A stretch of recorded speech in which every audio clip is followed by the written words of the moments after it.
If you're interested in Satanism, how Satanism developed, the left-hand path and esoteric Satanism, and how the figure of Lucifer got reinterpreted in a more positive way, stay tuned, because you're just about to find out.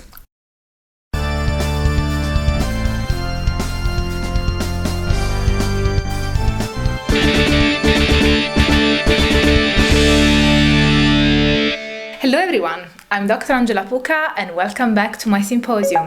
I'm a PhD and a university lecturer, and this is your online resource for the academic study of magic, esotericism, shamanism, paganism, Satanism, and all things occult. Today I have a very special guest here. We are just about to start the SWE conference, which is the conference of the European Society for the Study of Western Esotericism at University College Cork in Ireland. And my special guest is Dr. Per Faxneld, Associate Professor in the Study of Religions at Södertörn University in Stockholm. And he specializes in Satanism, the figure of the devil, and also feminist outlooks on Satanism. You're the author of Satanic Feminism. Yes. So yeah, that's a big text. I will put his books on screen. And also look in the info box, because you will see the references and the links to his publications. So today we will be talking about a very difficult topic. It's not really difficult, but it's more contested, shall we say? Contested, yes. I was trying to find a polite way of saying that it's a challenging topic to address, because there are so many even feelings on the part of people when it comes to Satanism, the figure of Satan, the figure of the devil. But here we are, all about the academic study of this topic. So the first thing that I'd like to ask you, Per, is what is Satanism and when did it start? That's a pretty big and broad question, of course. So that the audience can have an overview. Sure. There are, of course, multiple academic attempts to define what is Satanism.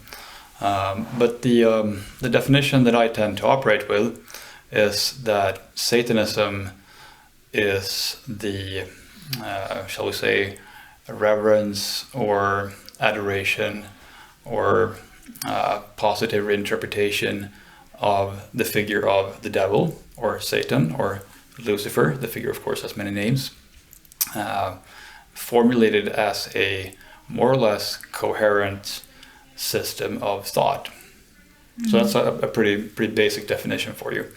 And of course, there's a lot that could be subsumed under this heading. And there are also groups that might not be too keen themselves on being labeled satanic that could also fit with this definition. So we have to bear in mind that this is what we would call an ethic definition as opposed to an emic definition. So it's not necessarily the insider definition, but rather a scholarly construct that we as scholars work with to delimit a phenomenon that we want to study. Now, in my book, Satanic Feminism, I further divide Satanism into two categories, where one is Satanism in the strict sense, which would be a system of thought primarily focusing on a positive reinterpretation of Satan. And the second one would be Satanism in a more broad sense, where the positive interpretation is just employed strategically as part of a much larger system, which may encompass other gods or entities, and where Satan is not the primary one, or it could be part of a political strategy, for example. And that was the first part of your question, yeah? Yes. And the second one is, when does Satanism start? And again, that depends on if we're talking about Satanism in the strict sense, like a complete system of thought focusing on this positive interpretation of Satan. That is, in fact, a lot later than you might think. But the more broad version of Satanism has its beginnings in the late 18th century with Romantic poets. Poets who were typically political radicals and who were enthusiastic readers of John Milton's epic Paradise Lost. And of course, in Paradise Lost, John Milton gives a portrayal of Lucifer which at the outset comes across as quite heroic. Later on, of course, it's revealed that his motives are base and he is a fairly unpleasant, cowardly character. But in the early parts of Paradise Lost, there's this sort of seeming lauding almost of the figure of Lucifer. And reading Milton as being positive towards the devil was something that people had been doing for quite a while, actually, in the immediate time of when it was written, because Milton himself was the private secretary of Oliver Cromwell, the revolutionary against the crown in England. So people understood quite early on Paradise Lost as an allegory of the English Civil War, where God would be the monarch and Lucifer would be Cromwell, the revolutionary. And this is why it was understood by certain readers as Milton, in fact, praising the revolutionary because of his own revolutionary background. And this was a tradition that the Romantics picked up on, but they focused specifically on the figure of Lucifer and started producing texts of their own where they reworked this character into a sort of icon of revolution. And this became an established theme in literature, and it spread all across Europe, and subsequently was picked up on by socialists of various stripes all across the continent. And at this time, of course, it's just Satanism in the broad sense, right? So it's not Satanism as a whole system of thought just focusing specifically on Satan. It's just part of a reservoir of sort of subversive symbols being employed. It's a cultural wave, in a way. It's a cultural wave, absolutely. And of course, it's very much tied up with the early history of secularism and secularization. So these figures were often quite keen on getting rid of the influence of the church and creating these counter myths where they reinterpreted the devil as a positive figure. Romantic authors like Shelley actively sought to destabilize the mythology of Christianity that he felt was one of the pillars supporting the present order that he wanted to tear down, right? So that's the sort of early roots of Satanism. But at this point, no one in an esoteric context was saying anything particularly positive about Satan. That's a much later development, almost 100 years later, in fact.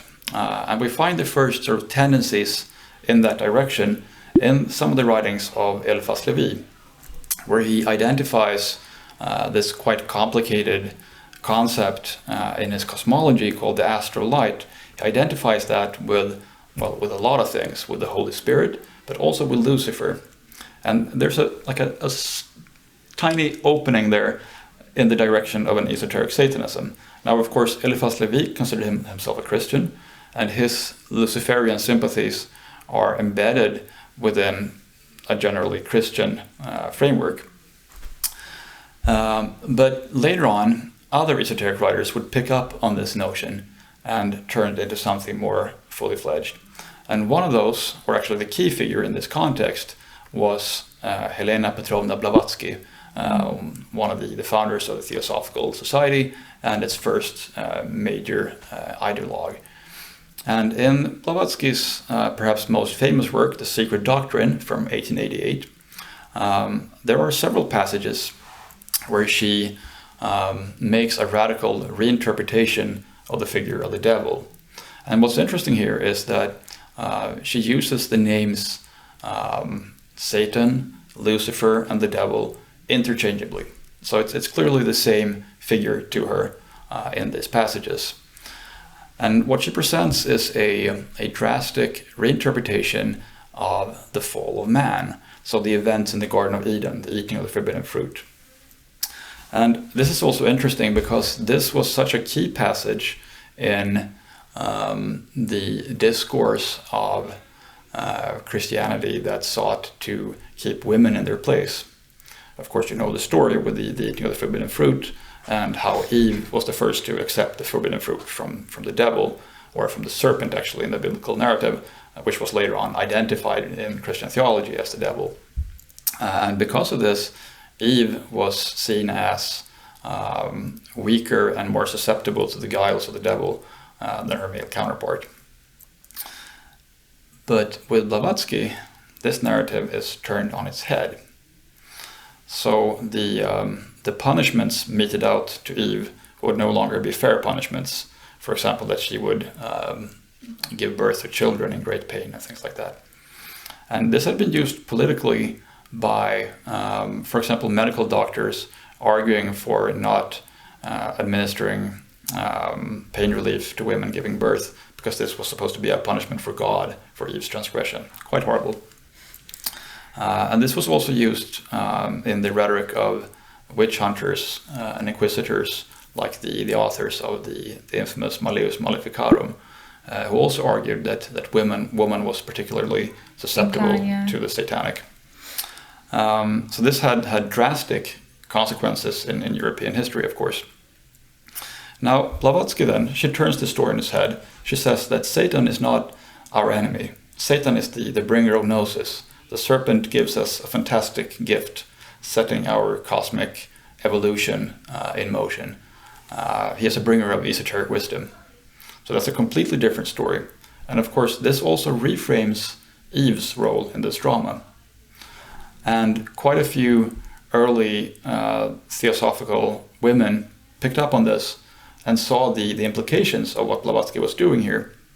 And they used this in their own attacks on patriarchal Christianity, used this counter-myth that Blavatsky came up with. But in terms of the history of esotericism, what Blavatsky did here was that she established a tradition of esoteric Satanism. Now, I would never call Madame Blavatsky a Satanist, because she's definitely not in the strict sense. If we look at her writings, if there's a figure that she repeatedly returns to and praises, it would be the Buddha. So it's not Satan. And in that sense, of course, it's not a satanic system of thought at all. But it laid the foundation. It laid the foundations, exactly. Yeah, especially the theoretical foundations for esoteric Satanism. Yes, definitely. On the other hand, then, if you want to find a complete system of satanic thought, someone who was consistently using the symbol of the devil, then we have to move ahead a few years in time and also shift location to Berlin, where we find a very curious character called Stanisław Przybyszewski, who was a Polish decadent proto-expressionist author, also an art critic and a very important figure in the art world, who formulated a system of satanic thought where Satan was the central symbol, a symbol of creativity and of evolution. So in a way similar to Blavatsky, even though he didn't particularly like Blavatsky actually. So that is what I would say the first system of satanic thought. So in a strict sense then, Stanisław Przybyszewski would have been the first Satanist. And when did the esoteric Satanism, so after him, how did it develop? Stanisław Przybyszewski was really interested in the occult, in parapsychology, and especially in sort of medieval black magic and things like that. But he was quite dismissive of most of the esoteric traditions of his own day.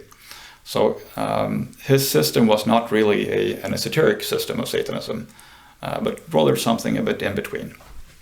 And if we're thinking of a well-developed satanic esoteric system of thought, then that only happens again a few years later, and this time in Copenhagen, where there is a fairly obscure local eccentric called Ben Kadosh. His real name was Carl William Hansen, who was a member of a great variety of initiatory societies and Masonic orders and things like that. You could almost say that he sort of collected degrees in various esoteric orders.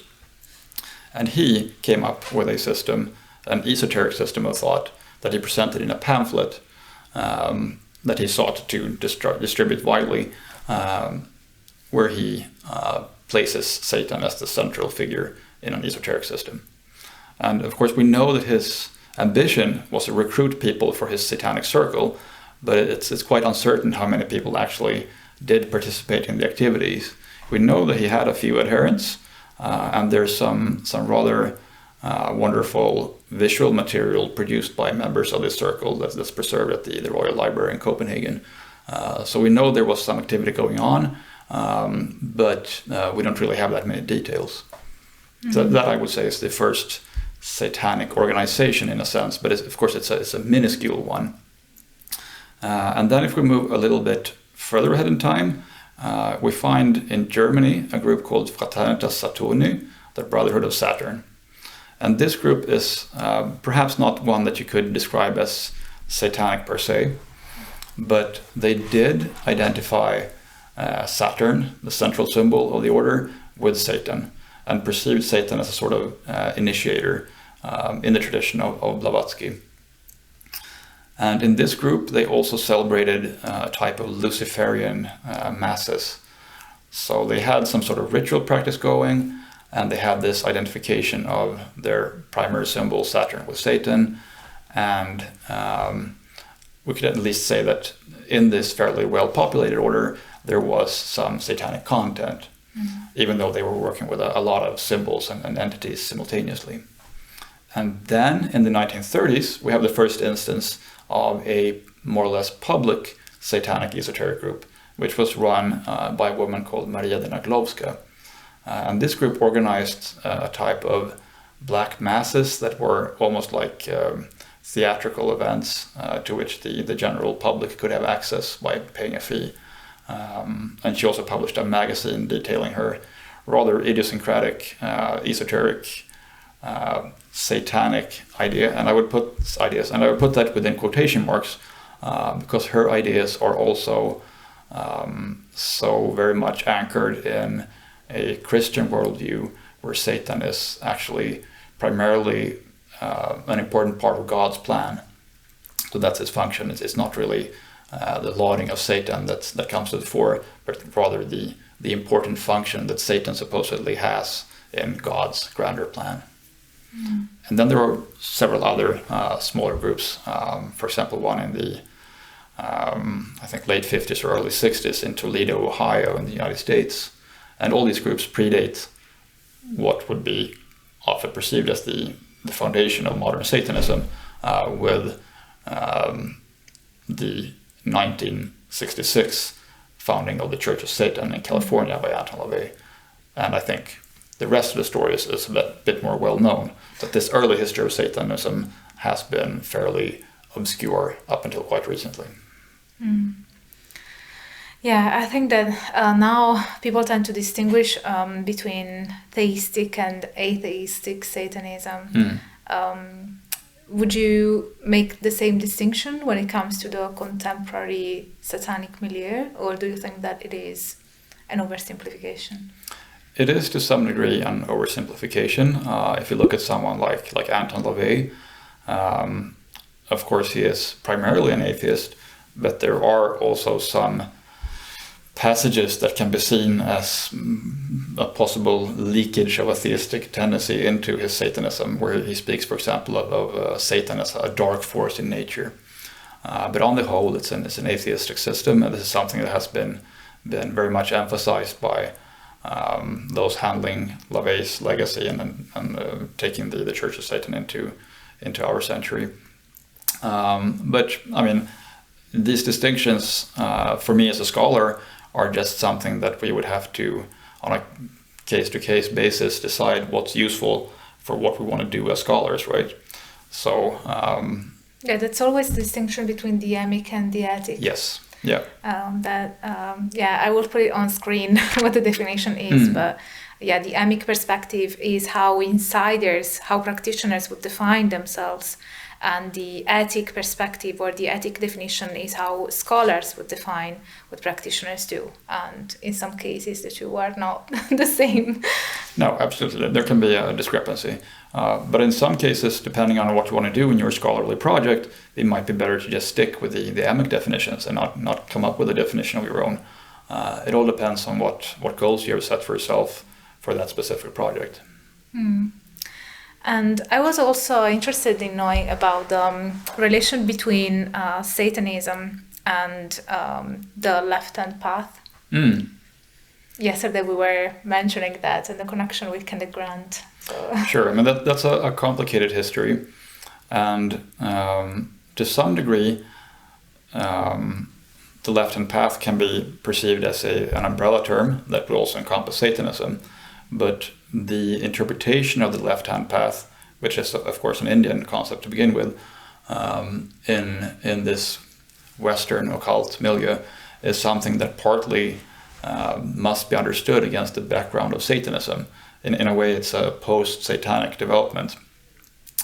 So Anton LaVey, for example, uses the term left-hand path, and it's also something that's present in popular culture before LaVey as like an alternative name on Satanism. So you find that in Dennis Wheatley, the British author of occult-inspired trashy fiction. He uses that in his fiction, and the term itself doesn't really become broadly used within the esoteric milieu as a self-description until actually a bit later, after LaVey came up with the term in the first place in the Satanic Bible. It had been floating around, obviously, for example, in Theosophy, but Theosophy pretty much used the term as a derogatory one, inspired by colonial constructs of the left-hand path as a sort of antinomian, transgressive, negative practice that they really would not recommend any proper theosophist to engage with. But an author like Kenneth Grant, who was, of course, one of Aleister Crowley's disciples, incorporated this into his magical texts and began using this as a more or less positive self-designation. And he sort of mixed this up with both concepts from Indian Tantra and also various Western antinomian traditions and dark transgressive figures. And in this context, we could say that the left-hand path is a type of esoteric spirituality that tends to focus on these dark antinomian symbols and entities. And it is also very often connected to the notion of self-deification. So an esoteric practice employing dark antinomian symbolism focused on self-deification. And in that sense, something like Anton LaVey's Church of Satan would fit perfectly well with the definition.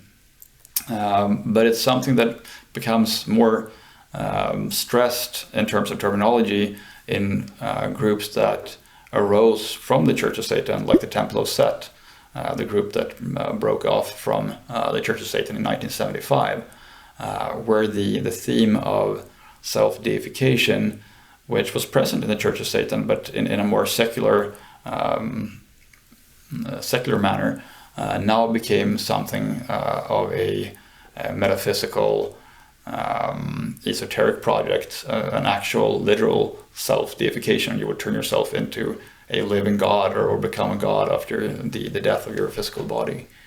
Yeah, there are contemporary practitioners that have, the become a living god, sort of statement as part of their practice. Sure. So basically, it's not really that Satanism comes out of the left-hand path, but more like the left-hand path developed out of Satanism. To some degree, we could see it as a post-Satanic development, even though the term was floating around with people like Kenneth Grant prior to that. And what are the forms of Satanism that are contemporary present at the moment? Of course, we still have a strong Church of Satan presence, but there are so many varieties. It's a really rich field of study because of that. And that's one of the first things you always have to explain to students or journalists, that there's not just one form of Satanism.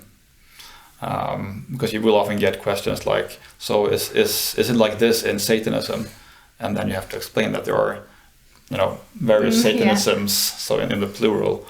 But of course, we have the Church of Satan is still around. We have the Church of Satan offshoot Temple of Set, which perhaps should not be designated Satanism proper because of their reframing of the figure of Satan using different terminology.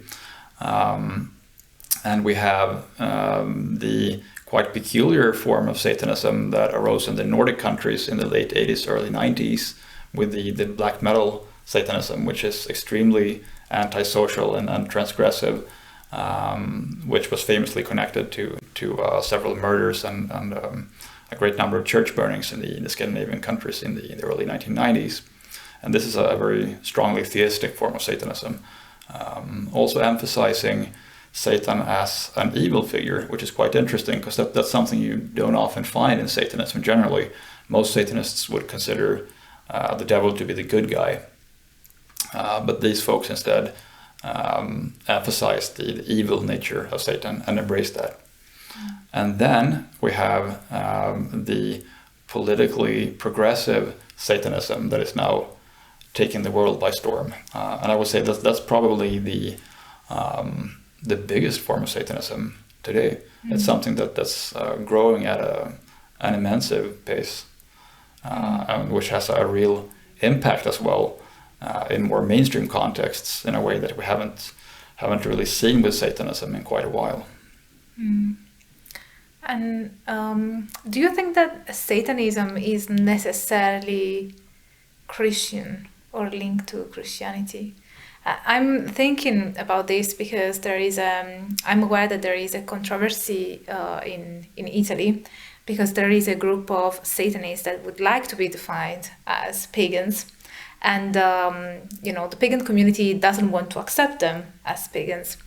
And that is perhaps a different matter, whether they classify as pagans or not. And I would say they don't. And I know that you agree because we had a private conversation about this. It made me think, because one of the arguments that the pagan community was using was that Satanism is inherently linked to Christianity, because since Christianity invented Satan, then there wouldn't be any Satanism without Christianity. So do you think that Satanism is inherently and inextricably linked to Christianity, or would you disagree with that? I would say that historically it's quite obvious that it appears as a counter discourse in opposition, direct opposition to Christianity. That's the roots of Satanism. On the other hand, there have been attempts by Satanists to free themselves from this. And in many cases, this has been done using a reframing of the figure of Satan. The Temple of Set would be an example of that. And in one sense, you could say that the Temple of Set is a pagan or neo-pagan group, because they're using the Egyptian god Set instead of Satan, claiming that the Prince of Darkness, formerly known as Satan, conveyed to the group's founder, Michael Aquino, that he did no longer wish to be known by the name of a Hebrew fiend, but rather by the name of his first manifestation to mankind, which would have been Set in ancient Egypt. So in a way, they still retain the identification of this entity with Satan, but they reframe it, employing this ancient Egyptian name instead. So, I mean, it's not a clear-cut issue in any way, but generally speaking, I would say that it's difficult to entirely divorce Satanism using the name Satan as their primary focus from Christianity. Mm. And perhaps one could also argue that there are elements of paganism that are still Christian, and Sure. they have been sort of employed by pagans anyway. But yeah, it's a different topic, I guess. Mm. And then I wanted to ask you about the difference between, because so far we've been talking about Satan with as equivalent to the devil and Lucifer. But I know that I will get comments about this because I have a few other videos on Satanism, and one of the recurring comments was, "Oh, you're using Satanism and Satan as synonymous to the devil and Lucifer, but they are different entities. So I am aware that there are practitioners that see a difference between these entities. So could you expound more on that? Absolutely. Even with, for example, theosophy, there were attempts by theosophists to divorce these figures from each other. As is well known, the Theosophical Society published a journal called Lucifer, and in the editorial for the first issue, they were quite adamant that this is not the devil. That's not where they got this name from. It is Lucifer, the bringer of light. On the other hand, in the same editorial, there are references to the noble rebel of Milton and such things that make it quite clear that there's still a connection being retained here. And if we look at Blavatsky's writings, that connection is still there. So it's a bit of a way of perhaps keeping your back free in anticipation of the criticism that you expect. But at the same time, of course, if you choose a name like Lucifer, you want to taunt the Christians somehow, right? So it's intended to be a provocation. And I think it's pretty much the same way with most groups using the figure of Lucifer and saying, of course, this is not the Christian devil, it's a different entity. But of course, you could have gone with a different figure or symbol or name for it. You still want to sort of provoke, in a sense. But I mean, it's a matter of theology within these groups, and it's not my role as a scholar to say that it's wrong or right to divorce the figure of Lucifer from Satan. If they interpret the entity that way, that's their prerogative, of course. And I'm only here to analyze that. Perhaps look at the underlying reasons why they would make that choice. That's what I was interested in, the underlying reasons as to why practitioners separate Lucifer from Satan, from the devil. Sure, but I mean, often it's because they want to distance themselves from some of the negative symbolism attached to the figure of Satan, and perhaps they want to put an emphasis on the initiatory aspect and the light bringer symbolism, rather than all the dark stuff that's also bound up with Satan historically. So that could be one reason. Could it also be that in some cases they want to divorce the figure from Christianity or highlight? Sure, absolutely, and it's used that way. For example, in the various currents that have been labeled Luciferian Witchcraft. We can see that tendency that there. I wanted to talk about. Yeah, we can see that tendency very much within those groups. But of course, the rhetoric of Christianity having somehow twisted originally pagan figures into satanic, demonic things, that's something that's present within Satanism as well. You find it with Anton LaVey. He says the same thing in the Satanic Bible about the figure of Lucifer, actually. Can you talk about Luciferian witchcraft? What is Luciferian witchcraft, and when and how did it start? Sure. Again, this is something that is there's a variety of forms, and it's sometimes difficult to make general statements about this. But if we look at the sort of historical development of this phenomenon, we find that it comes really as a reaction to Wicca quite early on, in the late 50s, when various sort of competitors to Gerald Gardner started appearing on the Wiccan scene, trying to create legitimacy for themselves and their tradition by making claims of, for example, being hereditary witches who represented something more ancient than the stuff that Gardner came up with. And with some of these figures, there was a turn towards folk magic and also darker forms of folk magic, which would sometimes then encompass the figure of the devil in some sense. And there are several figures who worked with this, but there wasn't really sort of a tradition being formulated very clearly at this time. But these ideas seem to have been floating around in that, shall we say, early post-Wiccan or alternative Wiccan milieu. And this later on became more well known to the general public, I would say primarily with the 1970 publication of Paul Hewson's book Mastering Witchcraft. And this book combined what is clearly Wiccan material with things taken from more, shall we say, high magic or ceremonial magic, and also some satanic content. For example, there's a ritual of self-initiation in that book where you're supposed to read the Lord's Prayer backwards. So that's quite blasphemous. And that was something that others also picked up on. There's, for example, a small Swedish book that came out a few years later that picked that ritual up and incorporated it into a sort of Wiccan context. So that's one of the main impulses for this.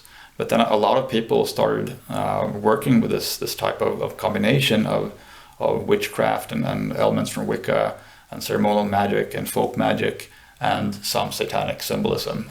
People like Michael Howard and of course Andrew Chumbley and the whole tradition of sabbatic witchcraft, which also drew on Austin Osman Spare and especially the symbolism of the witch's Sabbath and a sort of shamanistic, if you will, take on what witchcraft is.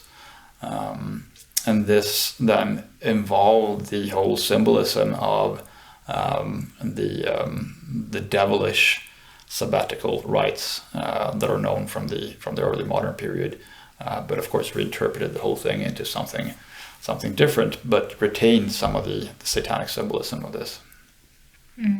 And what do Luciferian witches do? Well, I mean, again, it's do they follow the wheel of the year, or it's such a diverse set of traditions that it's really impossible to make a general blanket statement. But yeah, definitely some of them do, and a lot of these traditions retain a lot of the ritual structure and symbolism from Wicca. So is it a combination of Wicca, ceremonial, high magic, with Lucifer at the center as a core deity? In some cases it is, and in some cases it's rather the case of having the devil or a Lucifer with clear traits of the satanic as part of a larger pantheon. So it's not necessarily so that Satan is sort of center stage. No, I wouldn't really say that.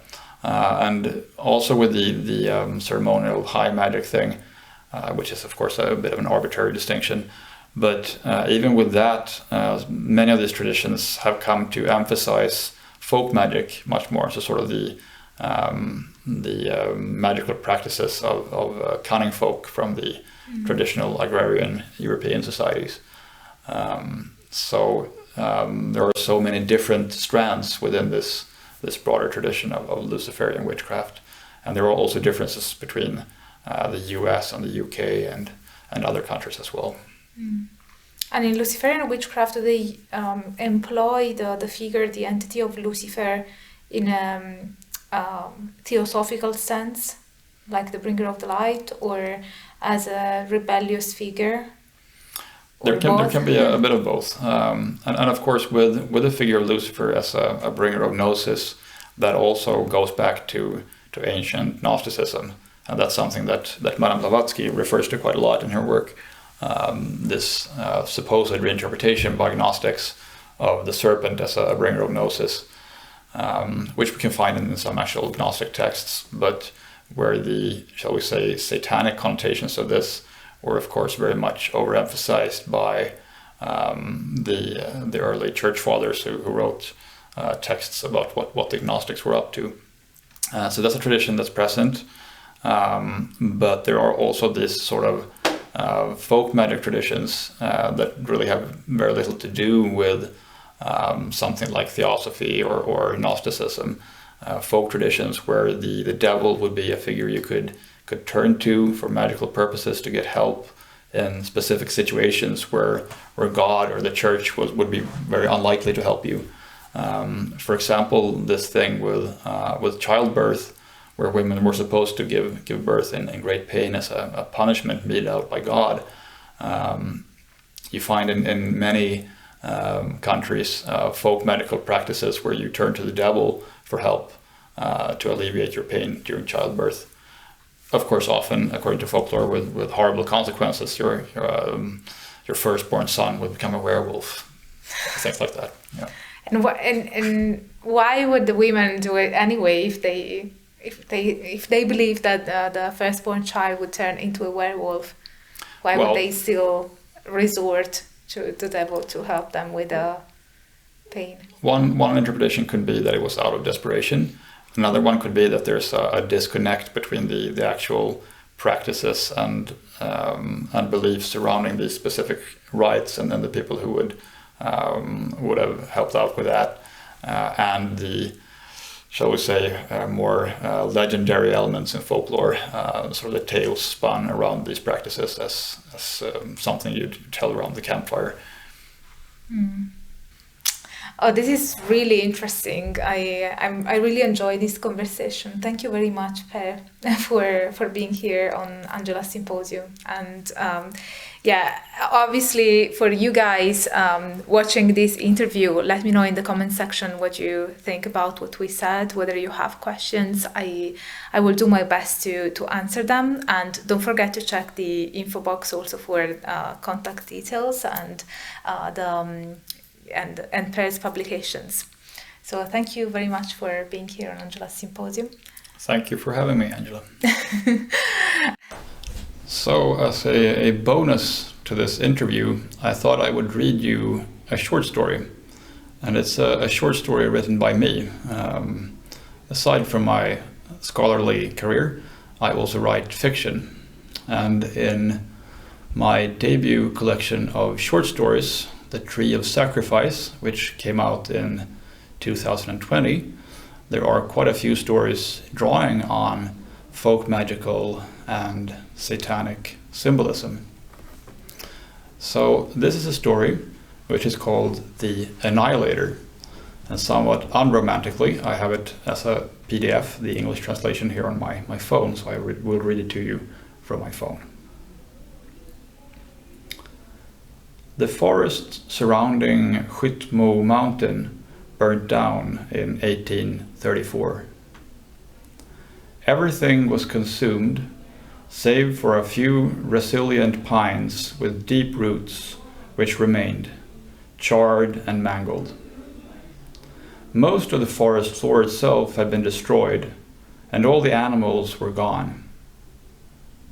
For a long time thereafter, no birds were heard. They avoided the lifeless area and did not fly into it. Eventually, a few species of plants started to grow. Morels and certain mushrooms flourished in the ashes. Liverwort slowly began to rise up, but the people, like the birds, kept their distance. It was known that the burnt forest was dangerous. The remaining trees could fall, silently and without warning. Below the ground, there could, several months later, still be hollows filled with burning coals that one might step in. Only 2 people entered despite this. The hare-lipped 12-year-old Isaac and his 10-year-old friend Albertina, who had water on the brain. They were such that their families preferred not to see them, so they stuck together and sought seclusion wherever it might be found. The dead forest was an ideal playground, far away from the other children's cruel taunts and hurled clods of dirt. Albertina had vivid dreams, which she would relate to Isaac. He took them in deadly earnest and considered her a prophetess. Ever since they had begun spending their days among the charred trees and ashes, she had dreamt of a figure called the Annihilator. He resembled the devil from the church murals, black and hunched with horns. In these dreams, he moved across the land alongside the forest fires. After the fires, he would allow something new, like the morels and liverwort, to begin to grow where the old life forms had been annihilated. The children began to speculate if something similar could be done for human beings. They decided to set another forest fire and let themselves be consumed by it in the hope of being resurrected in new, faultless bodies. One early morning, they gathered baskets full of birch bark in the forest close to the village. They laid it out in circles around old, dried-up broadleaf trees. Isaac had stolen a hymn book from the church, from which they now ripped out pages and set them on fire. The children ignited the birch bark with the burning song verses, and soon the trees also burned. It was not long before the fire approached the village. The heat and smoke made them dizzy. Their eyes watered. Through the tears, they could suddenly see the annihilator standing in the midst of the flames. He smiled softly and reached his hand out towards them. They grasped it gratefully and followed him. To their great surprise, the fire did not burn them. It felt like soft caresses. The annihilator told them that they were not the ones who would be consumed by the flames. Isaac and Albertina were perfect, just as they were. However, all the people in the village who had rejected them would be turned to ashes and coal. Other, better people would take their places. The children were at first saddened that this included their parents, but remembered all the beatings and harsh words that they had received from them. Thus, they laughed along with the hunched, friendly figure as farm by farm disappeared into the rolling sea of flames. The people's screams became a wonderful hymn to their ears. And never again did Isaac or Albertina wish for faultless bodies. This is it for today's video. If you like my content and want me to keep the academic fun going, please consider supporting my work with a one-off PayPal donation by joining memberships or my inner symposium on Patreon, where you will get access to our Discord server, monthly lectures, and lots of other perks depending on your chosen tier. And if you did like this video, don't forget to smash the like button. Subscribe to the channel, activate the notification bell so that you will never miss a new upload from me. And leave a comment and share this video with your friends, because that's how we create a community and that's how we grow as a community. So I really appreciate if you do that. And as always, stay tuned for all the academic fun. Bye for now.